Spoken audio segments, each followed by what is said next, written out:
السلام علیکم جی. دو چیزوں پر بات کرنی ہے.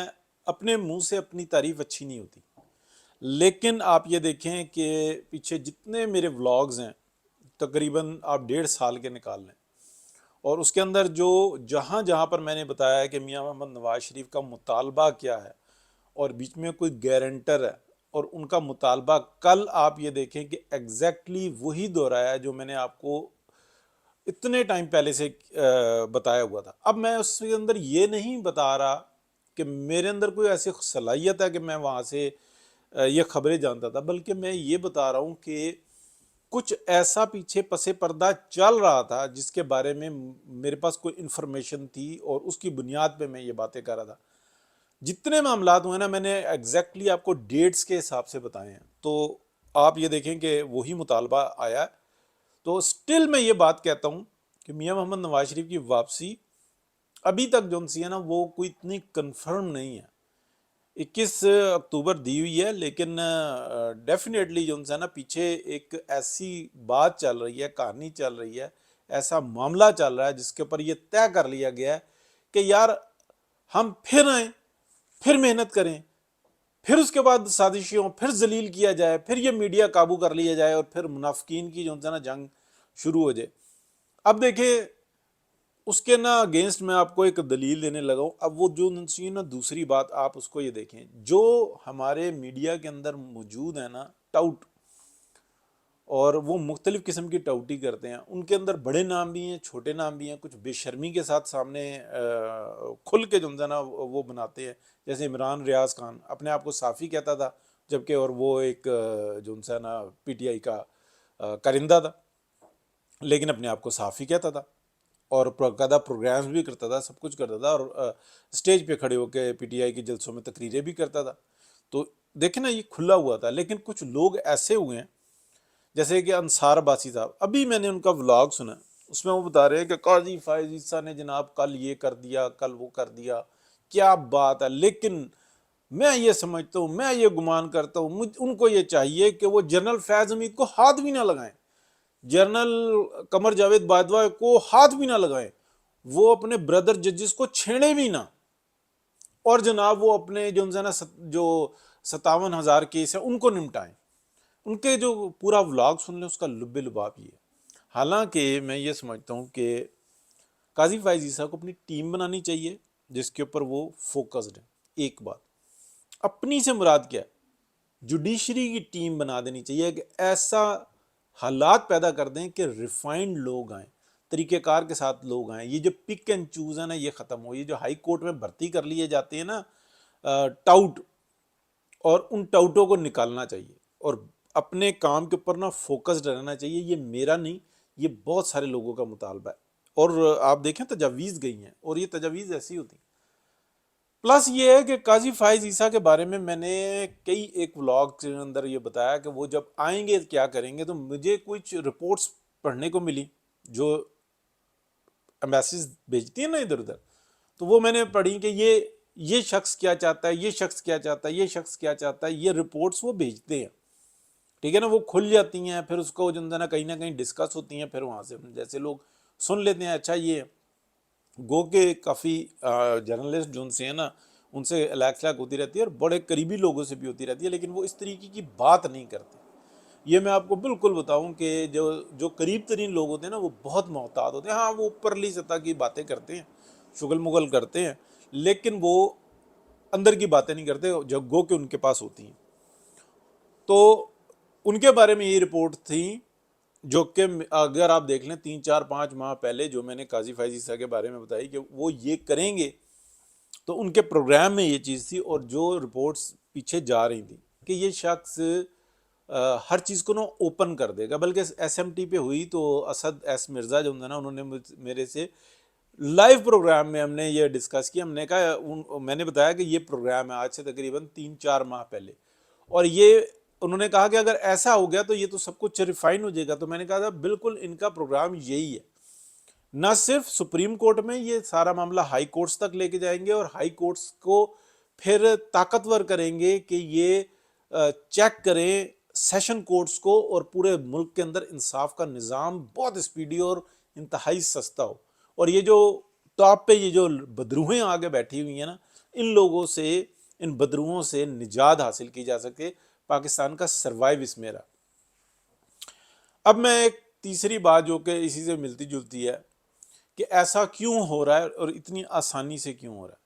دیکھیں یہ جو تجربہ تھا نا، جس کو باجوہ ڈاکٹرائن کہتے ہیں، جس کو بہت سارے لوگ کہتے ہیں یہ ناکام ہوا، جبکہ میں اور کچھ اور لوگ کہتے ہیں کہ حد سے زیادہ کامیاب ہوا۔ مقصد تو یہ تھا کہ پاکستان کو اتنا ویک کر دو، یعنی کہ معاشی حالات بہتر ہو رہے تھے 2017 کے اندر، بیسٹ ہو گئے تھے۔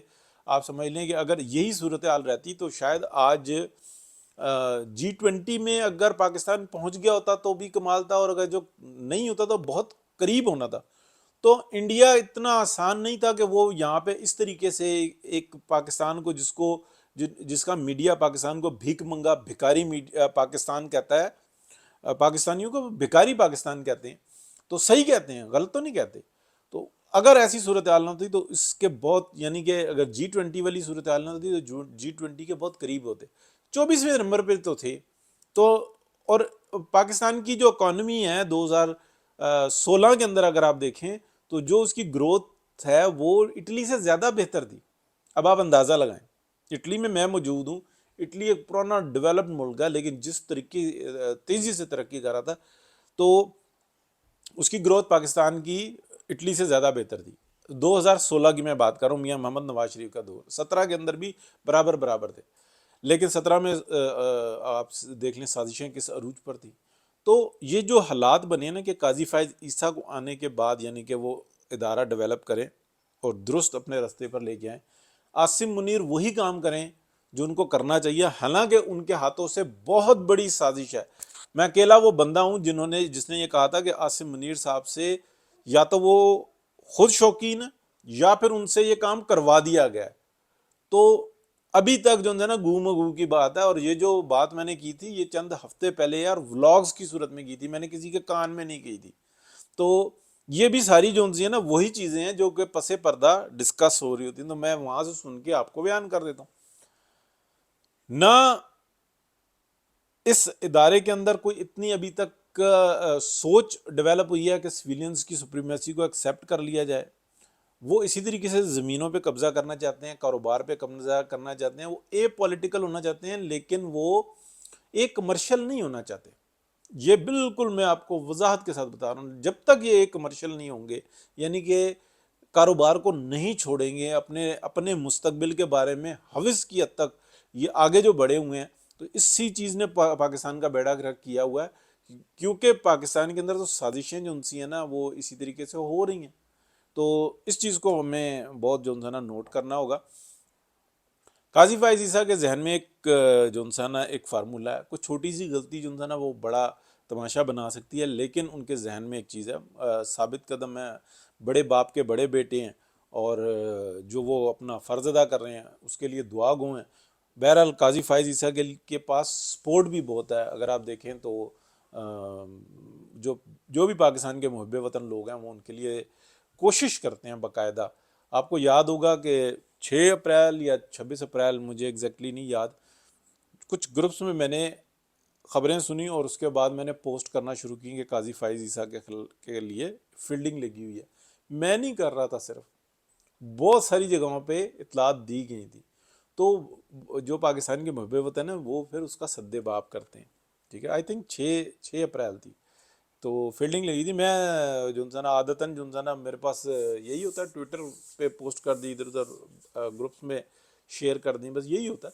تو اسی طریقے سے اچھے لوگوں کے لیے نا کوشش کر رہے ہیں۔ اب جو میاں محمد نواز شریف آ رہے ہیں نا، میں اس کے اوپر آ کر بات ختم کرتا ہوں۔ میاں نواز شریف واپس آ رہے ہیں، لیکن وہ یہ کہہ رہے ہیں کہ سارا انفراسٹرکچر وغیرہ بہت کچھ بنا ہوا ہے، ہم بہت تیزی سے ڈیولپ کر سکتے ہیں، لیکن جو مجرم ہے نا اس کو سزا دو، اور اگر تم مجرم کو سزا نہیں دو گے تو پاکستان کا پھر یہی حال ہوگا جو پہلے ہوا تھا، کیونکہ شرم کوئی نہیں آتی جب تک مجرم کو سزا نہیں ملے گی۔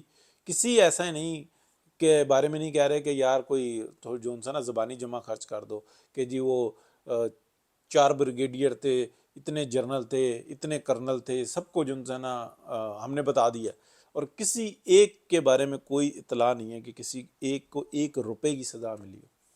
سب کو یہ کہا کہ بس ٹھیک ہے آپ ایکسپوز ہو گئے، یا کچھ ایک لوگ ہیں ان کو کہا کہ ایکسپوز ہو گئے، آپ کو سزا دے دی گئی ہے اور 1 گھنٹے کے بعد معاف کر دی گئی ہے، دیٹس اٹ. یعنی کہ طفل تسلی عوام کے لیے، پھدو کھاتا تاجہ حوالدار. تو یہ نظام اب چل نہیں سکتا. میاں نواز شریف جو ہے نا وہ واضح طور پہ جو ہے نا آئے ہوئے ہیں. حالانکہ 9 مئی کا واقعہ کروانے والوں میں وہی ٹیم تھی جنہوں نے یہ جو 20 جو ایم پی ایس کے حلقے تھے اس کے اندر یہ جو الیکشن مینیج کیے تھے جس طریقے سے کیے تھے، یعنی کہ سرکل میں تھے، یہ وہی والی ٹیم تھی، سیم وہی ٹیم تھی. تمام رپورٹس آ چکی ہوئی ہیں. بہت شکریہ جی، اللہ حافظ.